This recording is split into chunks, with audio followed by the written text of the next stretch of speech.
इस साल 5 राज्यों में विधानसभा चुनाव है और फिर लोकसभा चुनाव।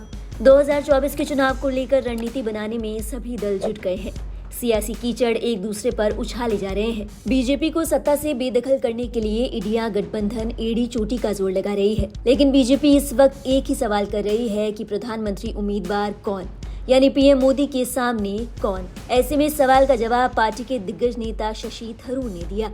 शशि थरूर ने इस बात का खुलासा किया कि अगर 2024 के लोकसभा चुनाव में इंडिया गठबंधन को सत्ता मिलती है तो पार्टी की तरफ से कौन कौन पीएम का चेहरा हो सकते हैं। शशि थरूर ने कहा कि उनकी नजर में राहुल गांधी के अलावा कांग्रेस से एक और शख्स है जो प्रधानमंत्री उम्मीदवार हो सकता है। शशि थरूर अपने बेबाक बयानबाजी को लेकर हमेशा ही चर्चा में रहते हैं। कांग्रेस अध्यक्ष चुनाव में मल्लिकार्जुन खड़गे के खिलाफ उनकी उम्मीदवारी साबित भी कर दी है। अब उन्होंने विपक्ष के पीएम चेहरे को लेकर एक बड़ा बयान दिया है। थरूर ने कहा, कांग्रेस पार्टी अध्यक्ष मल्लिकार्जुन खड़गे या पूर्व एआईसीसी अध्यक्ष राहुल गांधी को प्रधानमंत्री पद के लिए नामित कर सकती है। शशि थरूर ने कहा, अगले साल लोकसभा चुनाव में आश्चर्यजनक परिणाम सामने आ सकते हैं क्योंकि विपक्षी गठबंधन एकजुट है और आम चुनाव में एनडीए को हराकर इंडिया गठबंधन के केंद्र में सत्ता में आने की संभावना है। ये सभी बातें उन्होंने तिरुवनंतपुरम में टेक्नोलॉजी पार्क में अपने कार्यालय का उद्घाटन करने के दौरान कही। थरूर ने ये भी कहा कि नतीजे सामने आने के बाद इस गठबंधन में नेताओं को मिलकर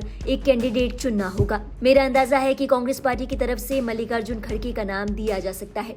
ऐसे में वे देश के पहले दलित पीएम होंगे। थरूर ने कहा कि खड़गे के अलावा राहुल गांधी का नाम भी दिया जा सकता है क्योंकि कई मायनों में कांग्रेस को एक परिवार चला रहा है। थरूर ने ये भी कहा कि उन्हें यकीन है कि जो भी जिम्मेदारी उन्हें सौंपी जाएगी उसे वो बखूबी निभाएंगे। थरूर भले ही राहुल गांधी और खड़गे को पीएम बनाने की बात कह रहे हों, लेकिन इंडिया गठबंधन के अंदर इस मसले पर कोई राय नहीं है।